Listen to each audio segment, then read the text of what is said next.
안녕하세요. 오늘 저희가 함께 파헤쳐 볼 자료가 있는데요. 이게 아주 오래되고 어쩌면 좀 낯선 문서일 수도 있어요. 바로 구약성경 레위기 27장입니다. 아, 레위기. 보통 레위기 하면 다들 좀 복잡하고 어려운 제사 규정들을 떠올리시잖아요. 맞아요. 그런데 오늘 다룰 27장은 좀 결이 다릅니다. 이게 그냥 종교적인 텍스트를 넘어서요. 고대 사회의 경제관념, 또 법률 시스템을 해독하는 뭐랄까 열쇠가 숨어 있다고 할까요? 그렇죠. 신과의 약속, 즉 서원이라는 아주 개인적이고 감정적인 행위를 어떻게 구체적인 돈으로 환산했는지 그야말로 고대의 가격표가 아주 상세하게 담겨 있거든요. 바로 그게 오늘의 미션입니다. 신성한 약속에 어떻게 가격이 매겨지는지 그 독특한 시스템을 한번 들여다보는 거죠. 수천 년 전의 계약서를 펼쳐놓고 그 조항들을 하나하나 뜯어보는 기분으로 시작해보죠. 자, 그럼 이 계약서의 첫 번째 조항을 딱 보니까 와, 이거 시작부터 정말 놀랍네요. 사람에 대한 내용이에요. 사람을 신께 바치기로 약속했을 때의 값이 정해져 있어요. 네, 그렇죠. 20세부터 60세까지 남자는 은 50세겔, 여자는 30세겔, 이렇게 나이하고 성별에 따라 아주 명확하게 가격이 나뉘어 있는데 솔직히 처음 딱 보면 사람 몸값이나 노예 가격표 같아서 좀 섬뜩한 느낌도 들어요. 누구나 그런 인상을 받을 수 있죠. 하지만 여기서 가장 먼저 짚어야 할 핵심은 이게 결코 인신매매나 노예가치 평가가 아니라는 점이에요. 아, 그런 게 아니다. 네. 실제 사람을 제물로 바치는 게 아니고요. 그 사람에 해당하는 가치를 성소에 바침으로써 서원을 이행하는 일종의 대체 시스템이었어요. 아, 그러니까 사람 자체를 바치는 게 아니라 그 사람의 가치를 돈으로 환산해서 내는 거군요. 그럼 그 가치의 기준은 뭐였을까요? 생명의 가치 이런 건가요? 바로 그 지점이 정말 흥미로운데요. 놀라운 건 이 가격표가 생명의 가치가 아니라 철저한 경제적 가치였다는 점입니다. 경제적 가치요? 네. 50세겔이라는 게 그냥 나온 숫자가 아니고요. 당시 사회에서 한창 일할 수 있는 남성 한 명이 창출하는 노동력의 표준값, 즉 고대 사회의 인적 자본을 수치화한 최초의 시도 중 하나였던 셈이죠. 인적 자본이라 그렇게 보니까 이게 완전히 다르게 보이네요. 그럼 남자가 50세겔, 여자가 30세겔인 건 당시 사회가 평가하던 평균적인 노동력의 차이를 그냥 반영한 거군요. 정확해요. 현대적인 관점에서 보면 좀 불편할 수는 있지만 당시 경제 구조를 그대로 보여주는 지표라고 할 수 있겠네요. 맞아요. 이건 도덕적 가치 판단이 아니라 철저히 경제적인 계산이었던 거예요. 5세에서 20세 사이 남자가 20세겔, 여자가 10세겔인 것도 마찬가지죠. 아직 완전한 노동력을 제공하지 못하는 연령대의 가치를 상대적으로 낮게 책정한 거고요. 이건 당시 사회가 각 구속원의 경제적 기여도를 어떻게 평가했는지 보여주는 아주 솔직한 데이터인 셈이죠. 잠깐만요. 근데 이건 좀 불공평하게 들리는데요. 50세겔이면 당시 기준으로 엄청나게 큰 돈이었을 텐데 그럼 신과의 약속이 부자들만의 전유물이었다는 건가요? 가난한 사람은 약속을 지키고 싶어도 방법이 없었던 건지. 바로 그 질문이 이 시스템의 핵심을 꿰뚫고 있어요. 만약 거기서 끝났다면 그건 정말 불공평한 제도였겠죠. 하지만 8절에 아주 중요한 안전장치가 나옵니다. 안전장치요? 네. 서원한 사람이 가난해서 정한 값을 감당하지 못하면 제사장이 그 사람의 형편에 맞게 값을 다시 정해주라. 아, 힌트를 맞게요? 일종의 맞춤형 조정. 그러니까 요즘 말로 하면 슬라이딩 스케일이 가능했다는 거네요. 맞아요. 바로 그거예요. 이건 그냥 예외 조항이 아니라 이 법의 정신을 보여주는 중요한 부분이에요. 제사장이 그 사람의 재정 상태를 파악해서 감당할 수 있는 수준으로 가격을 재조정해 주는 거죠.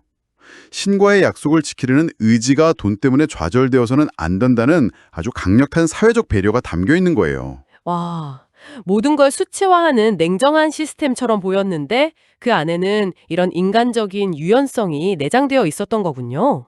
알겠습니다. 사람의 노동력을 기준으로 값을 정했다는 건 이제 이해가 되는데 그럼 생명이 없는 물건은 어떻게 하죠? 예를 들어 제가 갑자기 큰 감동을 받아서 제 집을 바칩니다 라고 서원하면 어떻게 되는 건가요? 집의 가치는 어떻게 계산하죠? 집이나 밭 같은 재산도 당연히 서원의 대상이 될 수 있었어요. 그럴 경우 제사장이 가치를 평가해서 값을 정했죠.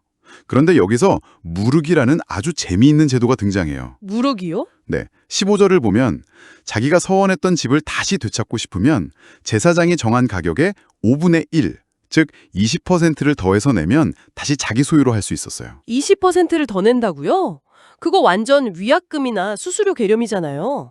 약속을 번복하는 데 대한 페널티 같은데요? 맞아요. 어떻게 보면 충동 서원 방지세라고 할 수도 있겠나요? 충동 서원 방지세요? 어젯밤 기도하다가 막 감정이 벅차올라서 제 모든 것을 바치겠습니다 했는데 다음날 아침에 정신 차리고 아차, 우리 가족은 길바닥에 나앉으란 말인가 하고 후회할 수 있잖아요. 그 후회와 변심에 대한 비용이 바로 20%였던 거죠.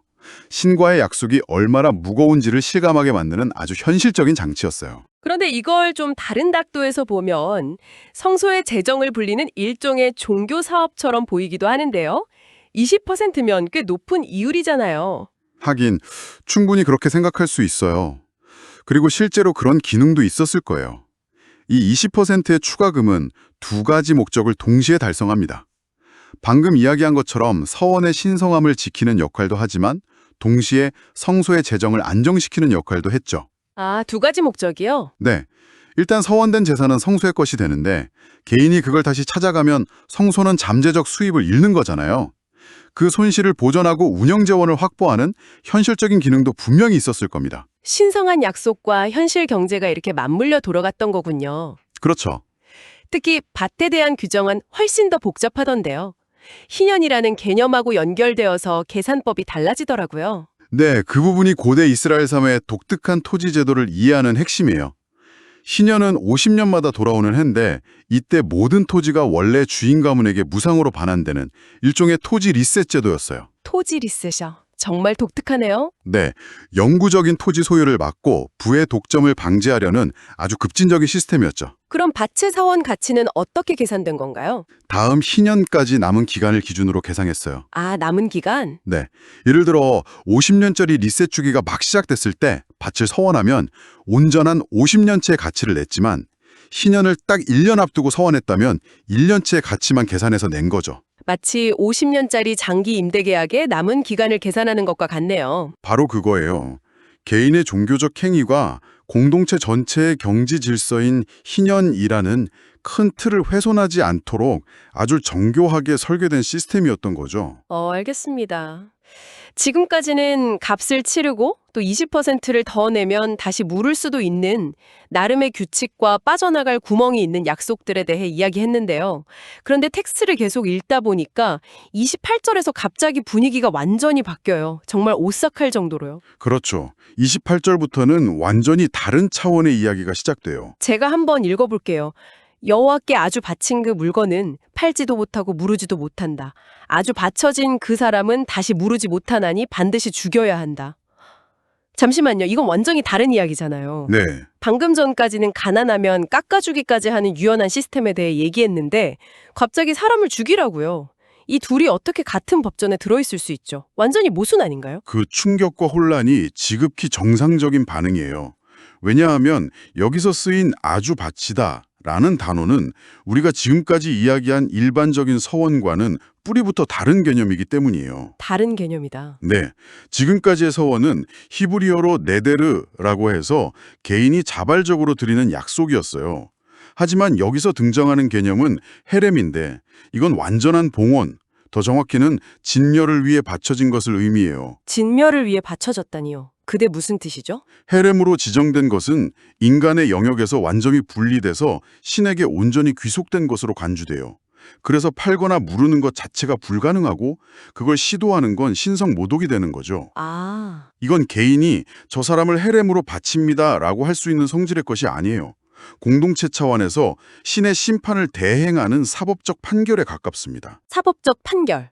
예를 들어 공동체 전체를 파멸로 이끄는 극악무도한 범죄자나 신에게 정면으로 대적한다고 여겨지는 존재에게 내려지는 최고 형벌이었을 가능성이 높아요. 아, 그러니까 그건 개인의 약속이 아니라 공동체의 사법적 선고 같은 거군요. 비유하자면 네데르가 개인이 자선단체에 기부 약정을 하는 거라면 헤렘은 법원이 범죄 조직의 재산을 몰수해서 폐기 처분하는 것과 비슷한 차원의 이야기라는 거네요. 와, 아주 적절한 비유예요. 완전히 다른 캐테고리인 거죠. 그렇기 때문에 반드시 죽여야 한다는 말은 그 존재가 너무나도 파괴적이고 오염되어서 인간 사회로부터 영원히 격리시켜야 한다는 공동체의 가장 극단적이고 무서운 선언인 셈입니다. 그렇군요. 아, 이 문서 마지막에는 11조에 대한 규정도 나오는데 이것도 서원과는 다른 거죠? 네, 그걸 구분하는 것도 중요해요.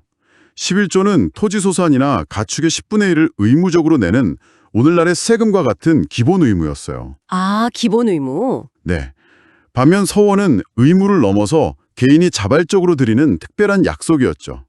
그러니까 레위기 27장은 기본 의무인 11조, 자발적 약속인 네데르, 그리고 공동체의 최종 판결인 헤렘까지 신과 공동체를 향한 의무가 얼마나 다층적이고 체계적으로 구성되어 있었는지를 보여주는 일종의 종합 매뉴얼인 셈이에요. 자, 이 모든 조각들을 맞춰보니 정말 거대한 그림이 그려지네요.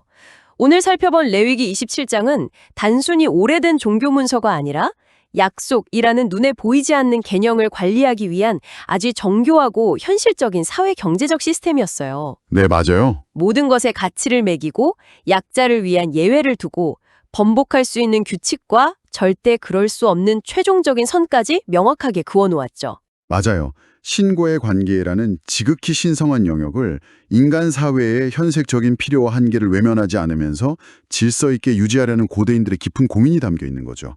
보이지 않는 헌신이라는 감정을 눈에 보이는 화폐와 법률이라는 세계로 가져와서 어떻게든 관리하고 시스템으로 만들려고 했던 노력의 흔적이에요. 이를 통해 신앙이 단지 개인의 마음 문제를 넘어 한 사회를 지탱하는 법, 경제, 공동체 규범의 핵심들인 일부였음을 알 수 있죠. 오늘 이 오래된 계약서를 함께 해독해 보신 당신에게 마지막으로 이런 질문을 던져보고 싶어요.